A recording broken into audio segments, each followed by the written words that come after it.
Bueno, muy buenas noches otra vez, como todos los miércoles. Vamos a comenzar con nuestra clase. El tema de hoy se titula ¿Crees que el diablo está dormido? Una pregunta. ¿Crees que el diablo está dormido? ¿Sí o no? ¿Sí? ¿Está dormido? No, está dormido. Muy bien. Entonces el texto de nuestra clase del día de hoy es primera carta de Pedro 5:8. Y el tema de hoy se titula ¿Crees que el diablo está dormido? ¿Qué preguntas? Pues la verdad, el diablo no está dormido. Y vamos a leer el texto. Dice: sed sobrios y velad, porque vuestro adversario el diablo anda como un león rugiente, anda buscando a quien devorar. Es lo que dice el texto, ¿no?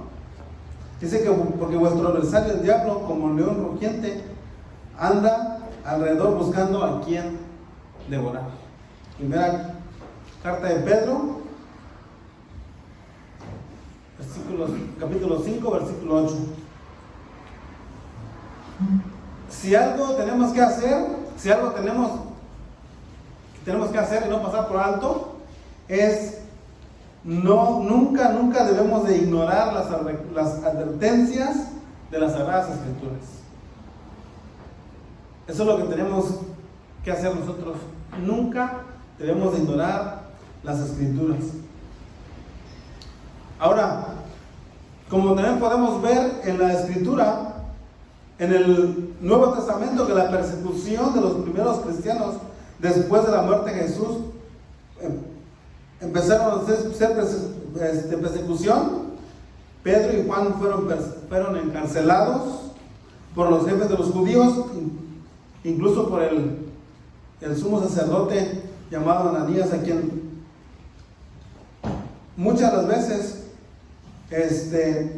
él tuvo que ver en la liberación de ellos. Eso lo pueden encontrar en Hechos capítulo 4 del 1 al 21.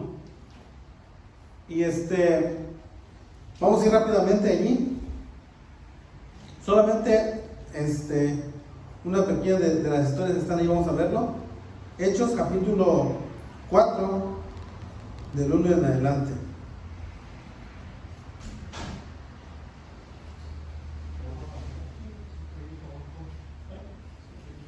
Hechos 4.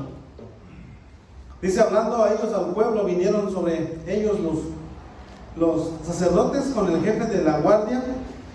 Dice: resintiendo de que enseñasen al pueblo y anunciasen en Jesús la resurrección de entre los muertos. Y dice: le echaron mano y los pusieron en la cárcel hasta el día siguiente, porque era ya tarde. Pero muchos de los que habían oído la palabra creyeron, y el número de los varones eran como de ¿cuánto? De 5,000. Hoy en día la mayoría de las veces, cuando las personas están siendo perseguidos, callan, ya no hablan de la palabra de Dios. En muchos lugares, ya sea en el trabajo, en el lugar que anden, las personas se quedan callados. En la escuela, en el lugar donde andamos, si dicen que no predicamos el evangelio, nos mantenemos callados.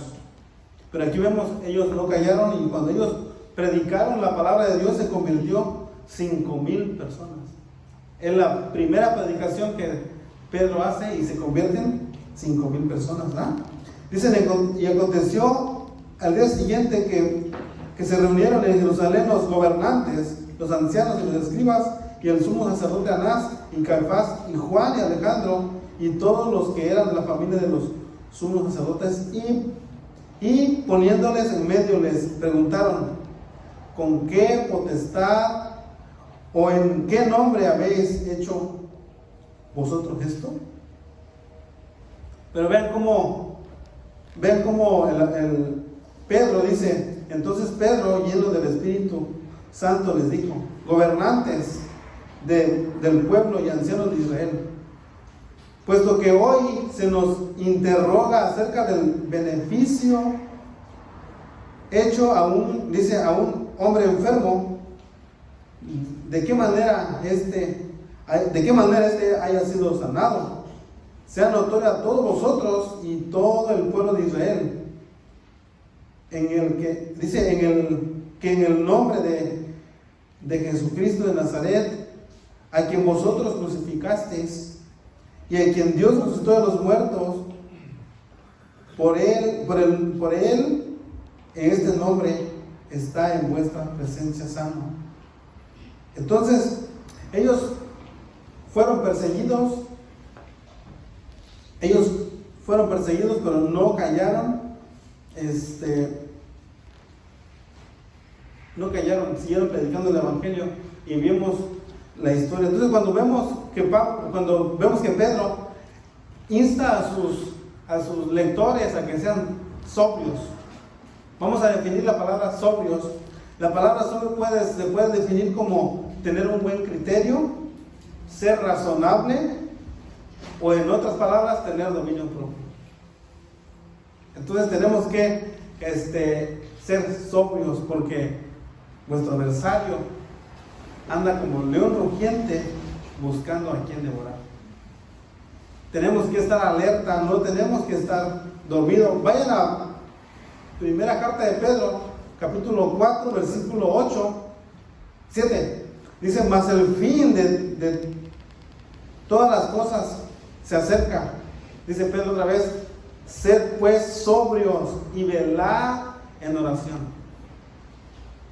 ¿Saben que la hermana Alma mandó un mensaje para algunos de ustedes, si lo recibieron el día de hoy? De lo que decía el escritor Spurgeon, ¿verdad? Charles Spurgeon. Ajá. Era un mensaje sumamente, como que el momento que lo leí, yo dije, yo no alcancé a entender qué es lo que estaba diciendo realmente. Pero lo que él estaba diciendo, ¿sí lo pueden leer? Para más o menos explicar lo que estaba queriendo decirle el pastor. Este pastor ya murió hace muchos años. Sí. Y estoy en una página con él, todo lo que, sus pensamientos los puso, ¿verdad? Pero a veces me gusta ponerlo mucho porque eso no va a sustituir la Biblia, ¿verdad? Aunque son pensamientos muy, muy fuertes y muy certeros, pues la Biblia es siempre lo único que a nosotros nos debe de transformar, ¿verdad? Pero sí. Dice: hay gozo en el infierno cuando un santo se vuelve ocioso. Ocioso quiere decir que ya no trabaja y no hace nada, ¿verdad? Hay alegría entre los demonios cuando dejamos de orar, cuando nos volvemos débiles en la fe y enclenques en la comunión con Dios. Entonces, lo que yo les venía explicando a mi hermano acerca de eso, es como que estuviéramos en un partido de fútbol y mete gol las Chivas y los otros y luego el otro equipo y empiezan a celebrar.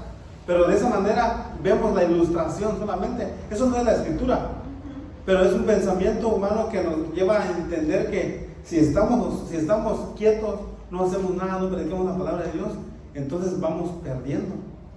El reino de las tinieblas está avanzando y la luz se está deteniendo. Ahora, no somos nosotros quien puede hacer eso o llevar eso a cabo, es Dios al final de cuentas quien lo hace. Pero si nosotros no hacemos lo que Dios nos encomendó, entonces no estamos cumpliendo con la gran comisión, estamos parados. Entonces, tener dominio propio. Tito también amonesta a los creyentes para que vivan sobriamente, ser razonable, un buen criterio hacia los demás. Eso lo podemos encontrar en Tito 2:12. Dice: enseñándoos que renunciando a la impiedad y a los deseos mundanos, vivamos en este siglo sobria, es decir, en armonía con las personas que nos rodean.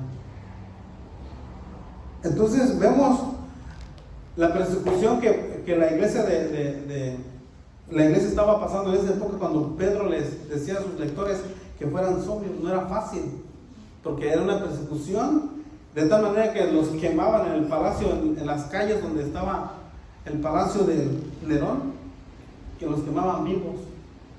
Entonces era la lumbrera de la calle. Eso no es fácil de predicar el evangelio en una circunstancia así. Pero más sin embargo, Pedro les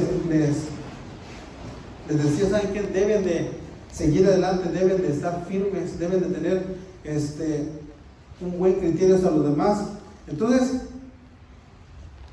también debemos de asumir una actitud sana, cristiana, frente a las circunstancias. No importa cuál sea mi circunstancia, no importa cómo esté pasando por situaciones difíciles o me está yendo bien, debo de tener una actitud correcta, porque sabemos que no dependemos de las circunstancias, dependemos de Dios. Vean, Efesios 4:26 dice: ni deis oportunidad al diablo, no dar oportunidad. Dice en Efesios 6:11, dice: vestíos con toda la armadura de Dios para que podáis estar firmes contra las acechanzas del diablo. Tenemos que revestirnos de toda la armadura de Dios. Si ustedes leen Efesios 6 del 10 en adelante, ahí está todo el equipo que todo cristiano debe de tener en sus manos para poder resistir. Santiago 4:7 dice: por tanto, someteos a Dios, resistid pues al diablo y huirá de vosotros. Es una lucha. No tenemos lucha contra mi hermano ni contra nadie, sino es contra Satanás. El enemigo de Dios es Satanás. Él es nuestro enemigo, porque estamos luchando contra Satanás también.